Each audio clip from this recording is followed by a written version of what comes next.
Shut your face. All right, there we go. Urban politics. Clapping back in with my little sister here. Hold up. So we was talking about HBCUs because she graduated from an HBCU. Wilberforce Bulldogs. Whoop.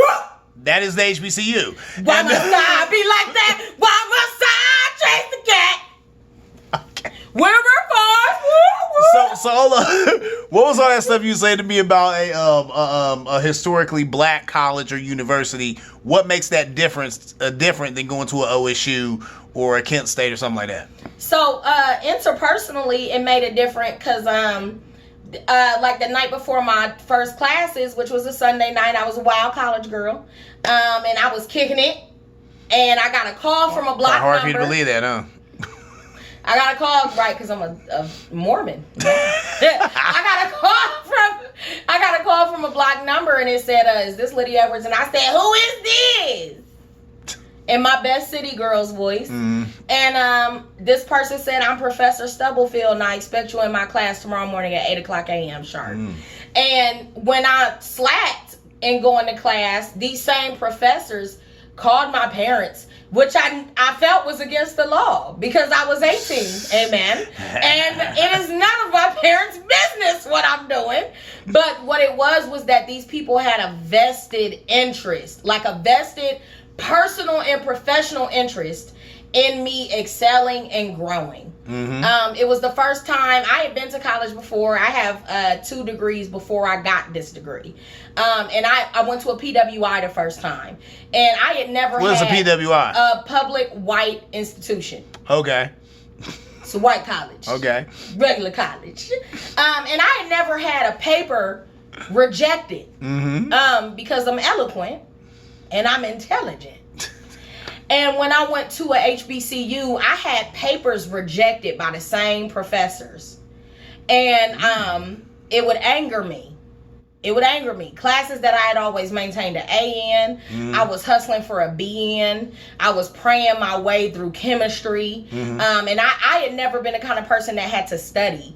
And I was challenged at Wilberforce to like study. And to like be at class. Like I couldn't skip it. I was challenged to be a part of everything the school was doing. And what I found was that the challenge was because these were black professionals who knew that the work I was giving them was honestly just my subpar work. It was my passable work. Yeah. But in order to graduate Wilberforce, you have to do a thesis to get your bachelor's, which you usually only see in graduate school. And then you also have to present that thesis. Mm-hmm. It has to be accepted.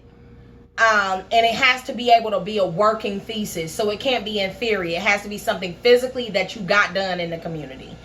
So my thesis was like a homelessness initiative that I was able to base off of a homelessness initiative I did with the We Rise campaign and some personal friends. But I actually had to delve deep down into like homelessness in Ohio and what are the statistics on it. And I had to give 300 and some odd pages of that. And I had never been challenged on that level. And when they asked me to do it, I said, you don't do this for no bachelor's degree? And then I found out at Wilberforce that you could not graduate with less than a 3.0 grade average. Okay. And I said, well, who do they think they are? Did I pay you? Because if I paid you, you shall graduate me if I didn't fail the class. I heard that. But at this HBCU, because it's private, and they're all based out of the AME church, you know, if you're gonna do it at all, you do it well, you do it to your best. In order for you to graduate, you had to graduate 3.0, which we all know is a B average. I graduated magna cum laude, which is basically an A average. Okay? They pulled that out of me as an adult. Who was kicking it, who had her own life, who worked a full-time job. Yeah. They pulled that out of me, and they pulled it out of me in a personal way, in calling me when I was wrong, and seeing papers that I turned in that probably at any other institution would have been graded an A. They would send the paper back to me as a C and say, I give you 48 hours to present to me something better. And how I knew that they were right is because I did. Wow. Yeah, that's deep. Now, you know what, Elizabeth Warren, She was saying that on the Tom Joyner show, which I was like, yeah, that's a smart platform for her, especially talking about how she was talking about HBCUs, and she was saying that for years, they've been slighted on federal funds, so she wants to make sure that they get as much federal funding as some of these other white colleges. Is that obviously something you agree with? Obviously. I obviously agree with that, and what I would say to people is, most of your HBCUs are also state schools. Mm-hmm.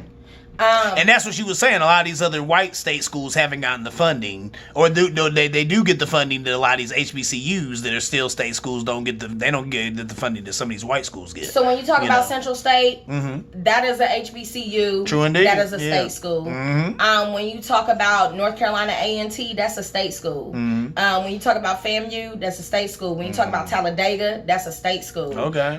So these are schools that really should be funded by the state. They should be funded by the taxpayers within that state, and because they're historically black colleges or universities, they rely on the black churches, they rely on the black community to lift them up. And if what we know is that because we have because PWIs, public white institutions, have at least a 400-year start on us, amen.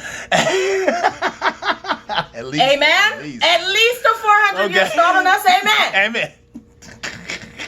Then the very least they could do is when we send our children to institutions that are created for us, by us, FUBU plug, amen. FUBU? For us, by us, amen. Okay. They're still in business, amen. Okay.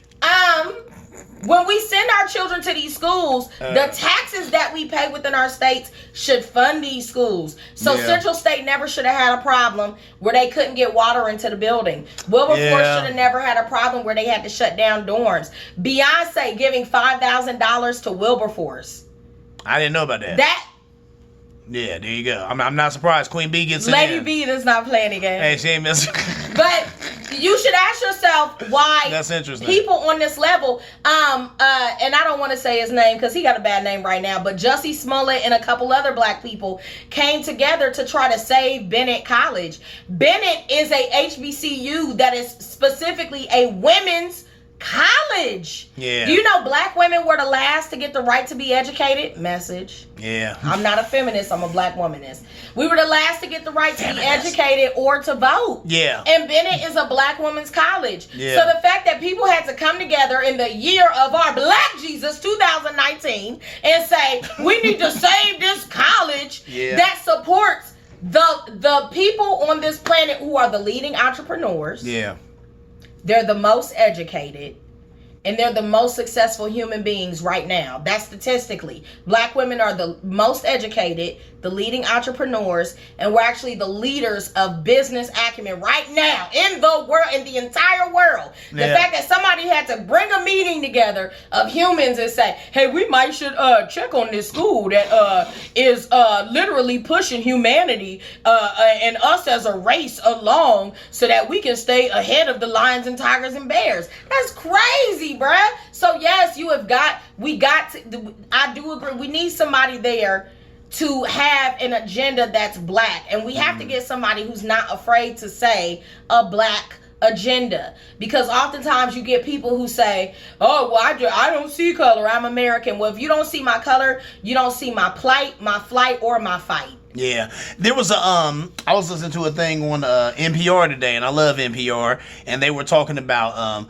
talking to white kids about racial injustice. Amen. Specifically, and I was like, wow. And I think that's a program that's supposed to be coming on tomorrow, I think at 10. I can't wait to tune into it, because I'm like, that's interesting, because I'm sure there's, and they even said they said there's a lot of white people out there who are well intentioned about some of their conversations about race, but they're just not doing it right. They're just not doing it right. And I'm like, I agree with that. There's a lot of that going on. Well, the first thing I would say to any of them is, if you're having a discussion about race and you don't have any black people there, let that be problem number one.